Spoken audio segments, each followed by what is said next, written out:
ସରସ୍ୱତୀ ଶିଶୁ ବିଦ୍ୟା ମନ୍ଦିରରେ ବିଦ୍ୟାଦାୟିନୀ ମା ସରସ୍ୱତୀଙ୍କ ପୂଜା ମହାସମାରୋହରେ ପାଳିତ।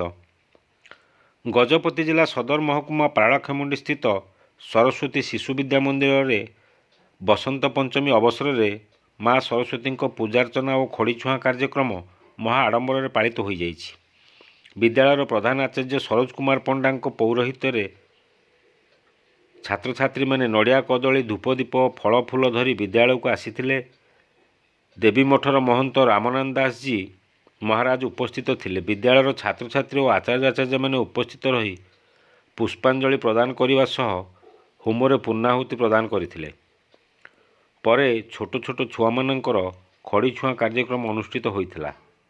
ଅଭିଭାବକମାନେ ସାଙ୍ଗରେ ଶିଶୁମାନଙ୍କୁ ଧରି ଖଡ଼ିଛୁଆଁ କାର୍ଯ୍ୟକ୍ରମରେ ସହଯୋଗ କରିଥିଲେ। ବିଦ୍ୟାଳୟ ପରିସରରେ ଏକ ଆଧ୍ୟାତ୍ମିକ ପରିବେଶ ଦେଖିବାକୁ ମିଳିଥିଲା। ଏହି କାର୍ଯ୍ୟକ୍ରମରେ ବିଦ୍ୟାଳୟର ଆଚାର୍ଯ୍ୟ ଆଚାର୍ଯ୍ୟମାନେ ଉପସ୍ଥିତ ରହି ପୂଜାର୍ଚ୍ଚନାରେ ସହଯୋଗ କରିଥିଲେ। ସରୋଜ କୁମାର ପଣ୍ଡା, ପ୍ରଧାନ ଆଚାର୍ଯ୍ୟ ସରସ୍ୱତୀ ଶିଶୁ ବିଦ୍ୟା ମନ୍ଦିର ପାରଳାଖେମୁଣ୍ଡି।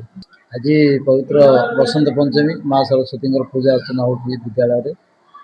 ଯେହେତୁ ଆମ ବିଦ୍ୟାଳୟର ନାମକରଣ ହିଁ ସରସ୍ୱତୀରୁ ଆରମ୍ଭ ହୋଇଛି, ତେଣୁ ଆମ ବିଦ୍ୟାଳୟ ଅଧିଷ୍ଠାତ୍ରୀ ଦେବୀ ହେଉଛନ୍ତି ସରସ୍ୱତୀ। ପ୍ରତିବର୍ଷ ଏହି ଦିବସଟିକୁ ଆମେ ବହୁତ ଆଡ଼ମ୍ବରରେ ପାଳନ କରିଥାଉ। ପିଲାମାନେ ଭକ୍ତି ସହକାରେ ତାର ପୂଜା କରନ୍ତି। ସକାଳଠୁ ସନ୍ଧ୍ୟା ପର୍ଯ୍ୟନ୍ତ ବିଭିନ୍ନ କାର୍ଯ୍ୟକ୍ରମରେ ପିଲାମାନେ ନିଜକୁ ନିୟୋଜିତ ରଖିଥାନ୍ତି।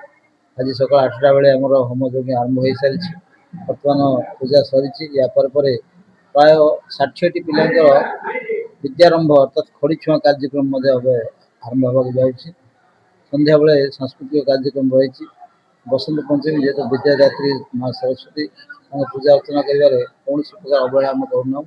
ଆଉ ଏଭଳି ଭାବେ ଅନେକ ବର୍ଷ ଧରି ଏହି ପରମ୍ପରା ଆମର ଚାଲି ରହିଛି। ଗଜପତିରୁ ବିବେକାନନ୍ଦ ବେହେରାଙ୍କ ରିପୋର୍ଟ, ଖୋଲା ଖବର ଟିଭି।